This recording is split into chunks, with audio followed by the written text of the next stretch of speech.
ថ្វាយគុំ3 ដងកន្លងមកធ្វើអញ្ចឹងស្មើគ្នា1 2 3បាទលើកដៃបណ្ដំទាំងអស់គ្នានាឱកាសបួងសួងក្នុងពេលនេះទៀតឱកាសសុភោនតោទេវសង្ឃយោបពុទ្ធរកតិបដារកតិបដាទេពដាថិតថែរសាសពទីឋានយើងខ្ញុំសូមទានមង្គមវន្តាយាងជើញព្រះឥន្ទ្រាបយមរាជាស្ដេចយើងគង់លើរៀនថ្មីខ្ញុំថ្វាយស្លាធម៌បាយសីមលូស្លាបរិយទានទុបតិបស្វេលាថ្វាយទឹកអប់ញីផ្កាថ្វាយគ្រឿងបូជាសម្រាប់ម្ចាស់ថ្លៃដែលបានរៀបចំថ្មីប្រសើរស្អាងស្អាតយើងខ្ញុំថ្វាយខ្នល់ខ្នើយកំរាលជាកណាត់ទឹកប្រាក់40000ស្លាធម៌មកគូស្វែងស្ដាំ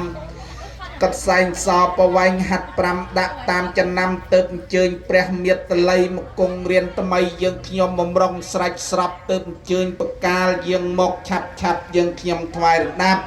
សូមពរសូមជ័យអំពីអ្នកអងថ្វាយភ្លេងប្រពៃណីខឹមត្រស្គរសិកេសូមសុខសួស្ដីអញ្ជើញដល់បារមីមកសន្ធិដ្ឋប្រោះព្រំមួយពរជ័យដល់នាងនិងអ្នករៀបចំមង្គល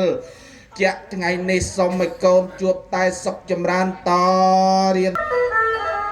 បាត់ដាក់ដៃចុះទៅណា